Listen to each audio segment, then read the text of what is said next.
So ఎప్పుడైతే నడుంని కిందకి పైకి చేస్తుందో ఆటోమేటిక్గా నడుం రిలాక్స్ అవుతుంది. సరిగ్గా కూర్చోకపోవటం, సరిగ్గా పడుకోకపోవటం, రాంగ్ యాంగిల్స్లో డ్రైవింగ్ చేసేటప్పుడు లోవర్ బ్యాక్ మీద ఎక్కువ ప్రెషర్ పడటం మూలాన కింద ఉన్నది లుంబార్ రీచ్. ఇవి డిస్క్ అంటే డిస్క్ ప్రాబ్లమ్స్, డిస్క్ బల్జ్ అని కూడా వింటూ ఉంటాం కదా. మీ మోకాలు పైకి ఉండి హిప్ డౌన్ ఉంటే తొందరగా బ్యాక్ పెయిన్ వచ్చే ఛాన్సెస్ ఉన్నాయి. మీకు తెలుసా, బ్యాక్ పెయిన్ అనేది ఒక జబ్బు కాదు, అది పోస్చరల్ ప్రాబ్లం. అంటే సరిగ్గా కూర్చోకపోవటం, సరిగ్గా పడుకోకపోవటం, రాంగ్ యాంగిల్స్లో డ్రైవింగ్ చేసేటప్పుడు లోవర్ బ్యాక్ మీద ఎక్కువ ప్రెషర్ పడటం మూలాన, అలానే సోఫాల్లో కూర్చునేటప్పుడు, ఇప్పుడు కొత్తగా వచ్చిన సోఫాలు కౌచ్లో కూర్చునేటప్పుడు హిప్ ఏదైతే ఉందో అది డౌన్ ఉండి ఎక్కువ లోవర్ బ్యాక్ మీద లోడ్ పడిపోయి బ్యాక్ పెయిన్స్ అనేది చాలా ఎక్కువ అయిపోయాయి.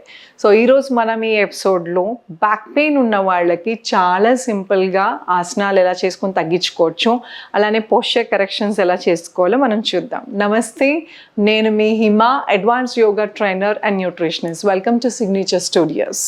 సో అన్నిటికన్నా ముందు, ఆసనాల కన్నా ముందు మీరు పోస్చర్ కరెక్షన్ అనేది చాలా చాలా ఇంపార్టెంట్. ఎప్పుడు మీరు ఎక్కడ కూర్చున్నా కూడా, కింద కూర్చోండి, ఎక్కడ కూర్చున్నా కూడా కాన్షియస్గా స్పైనల్ కార్డ్ అనేది స్ట్రైట్ ఉండాలి. స్పైన్ అనేది 3 భాగాలుగా డివైడ్ చేస్తారు.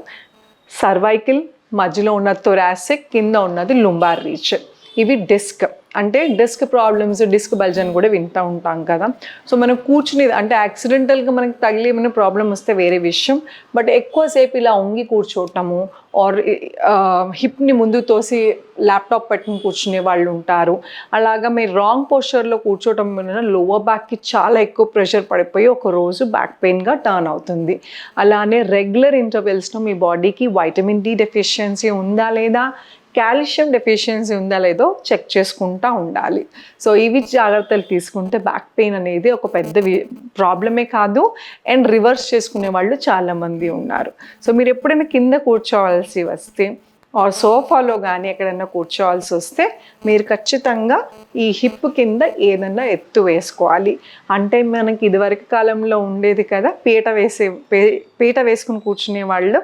అలాగే అది కాన్సెప్ట్ ఎందుకు అంటే నడుం భాగం ఎక్కడ ప్రెషర్ లేకుండా. సో మీరు ఇప్పుడు కింద హిప్ మీద కింద హైట్ పెంచేసరికి ఆటోమేటిక్గా నా స్పైన్, నా బాడీ నిటారుగా ఉంది.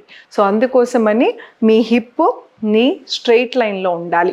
మీ మోకాలు పైకి ఉండి హిప్ డౌన్ ఉంటే తొందరగా బ్యాక్ పెయిన్ వచ్చే ఛాన్సెస్ ఉన్నాయి. సో ఎత్తు మీద కూర్చోవటం వలన స్పైనల్ కార్డ్ ఏదైతే ఉందో అది స్ట్రైట్ ఉంటుంది.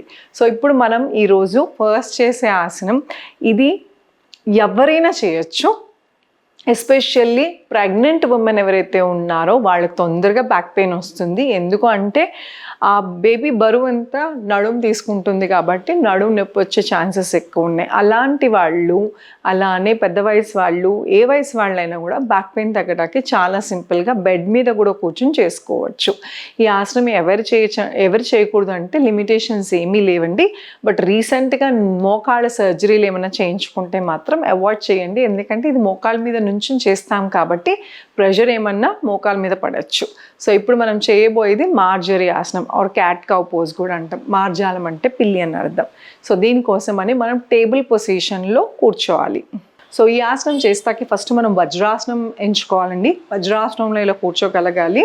ఇందాక చెప్పినట్టు మోకాలు కానీ యాంకిల్స్ కానీ దెబ్బతిన్న వాళ్ళు అవాయిడ్ చేయండి. లేదంటే ఇక్కడ ఏమన్నా కుషన్ కానీ పిల్లో కానీ ఏమన్నా వేసుకొని చేయండి. నా వైడ్ ఓపెన్ ద ఫింగర్స్. ఇది టేబుల్ పొజిషన్ అంటాం. అంటే మీ భుజము అరచేయి స్ట్రైట్గా, అలానే మీ హిప్ మోకాలు స్ట్రైట్గా. నా స్లోగా గాలి పీల్చుకుంటూ నడుం కిందకి తల పైకి బ్రీద్ ఇన్. నా స్లోగా స్పైన్ అప్ హెడ్ డౌన్, నడుం పైకి తల కిందకి. బ్రీద్ ఇన్, స్పైన్ డౌన్, చిన్ up, spine up head down. నడుం కిందకి తల పైకి, నడుం పైకి తల కిందకి. Spine down. 1 నిమిషం హోల్డ్ చేసి రిలాక్స్. సో ఎప్పుడైతే నడుంని కిందకి పైకి చేస్తుందో ఆటోమేటిక్గా నడుం రిలాక్స్ అవుతుంది.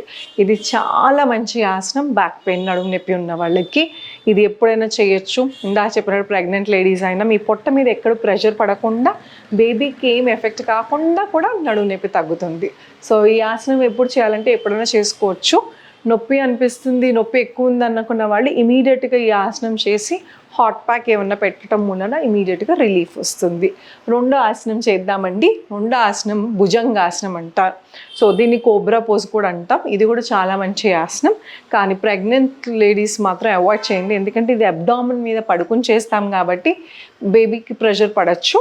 సో అందుకోసం మీరు మార్జరీ ఆసనం చేసిన ఆసనం క్యాట్ కౌ పోజ్ చేయండి. ఇప్పుడు మనం చేయబోయేది భుజంగాసనం. అది ఎలా చేయాలి అంటే మీరు మంచం మీద అయినా కిందైనా బోర్లా తిరిగి పడుకోవాలి. బోర్లా తిరిగి పడుకుని రెండు కాళ్ళు స్లోగా దగ్గర తెచ్చుకోండి. చేతులు ఎగ్జాక్ట్లీ నడుం పక్కన ఆర్ చెస్ట్ పక్కన వేళ్ళని వైట్ చేసి స్లోగా చిన్ పైకి, మరీ తల పైకెత్తద్దు, కొంచెం పైకెత్తితే సరిపోతుంది. ఇది భుజంగాసనం. నడుం మీద ధ్యాస, ఎక్కువసేపు హోల్డ్ చేయలేరు, ఎంతసేపు చేయగలిగితే అంతసేపు చేయొచ్చు. Down and just relax. చూసారు కదా భుజంగాసనం ఎంత సింపుల్గా చేసుకోవచ్చో.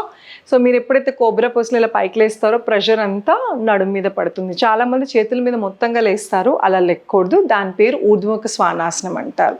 సో అందుకోసమే భుజంగాసనంలో నడుం ఏ ఆసనం చేసినా కూడా మీరు కాన్షియస్గా ఫీల్ అవుతూ చేయాలి. మీరు చేస్తూ ఉంటే మీకు తెలిసిపోతుంది ఎక్కడ ఎగ్జాక్ట్లీ ప్రెషర్ పడుతుందో అనేసి.